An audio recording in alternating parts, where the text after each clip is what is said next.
Tycker du att svenska myndigheter arbetar för långsamt med tillståndsprocesser? Det tycker i alla fall regeringen och har därför skapat Accelerationskontoret med uppdraget att göra svenska myndigheters processer snabbare, mer förutsägbara och kostnadseffektiva. Typiskt bra målsättningar, men kanske lättare sagt än gjort. Är det några särskilda problem du ser som Sverige har här?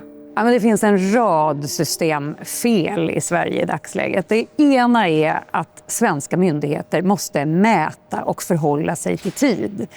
Idag kan man inte ens få besked om när man ska få besked om till exempel en tillståndsprocess. Och hur ska vi kunna attrahera företag och investeringar till Sverige om tid är en nullitet för svenska myndigheter?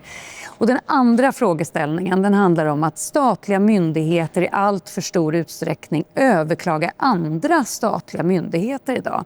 Det går inte att lita på staten. Besluten är inte förutsägbara och dessutom är det ju en märklig situation att staten driver rättsprocesser mot sig själv. Och det tredje systemfelet det handlar helt enkelt om att myndigheter överlag, inte bara på statlig nivå utan även på lokal nivå, behöver få en rådgivande funktion. Man ska helt enkelt kunna rådgiva en privatperson eller ett företag. Hur ska jag göra för att kunna få ett ja i den här beslutsprocessen? Och så är inte situationen idag? Så är inte situationen idag, med undantag för kanske ett fåtal aktörer inom myndighetssverige. Många säger till och med uttryckligen att vi har inget konsultativt uppdrag. Ni får utreda det som ni tror är riktigt och sen kommer vi att säga om det är bra eller dåligt om några år när ni är färdigutredda. Kan du ge några konkreta exempel på de här problemen ni har stött på?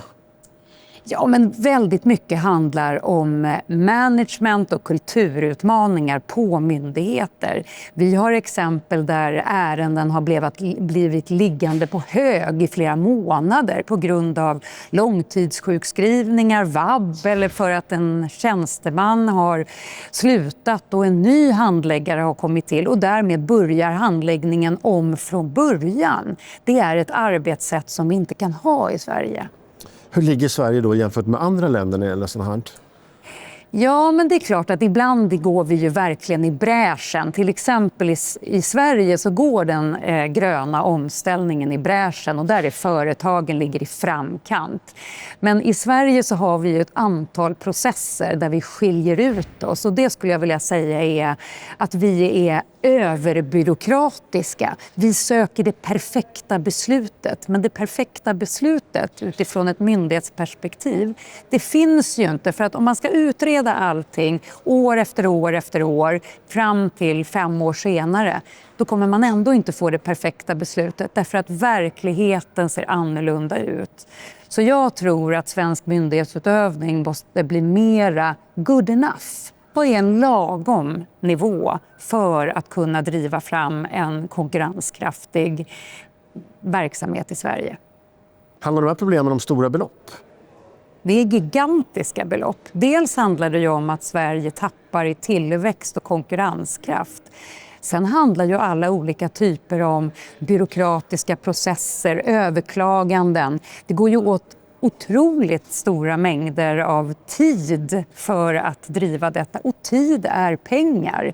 Så det här är ju otroligt fördyrande både för företag men också för Sverige. Men du ser ändå optimistiskt på framtiden. Går det att förändra? Absolut, det finns ett momentum nu och framförallt så finns det en politisk enighet om att man vill göra förändringar i det svenska systemet och åtgärda de fel och brister som är till nackdel för svensk konkurrenskraft. Så visst går det att ändra.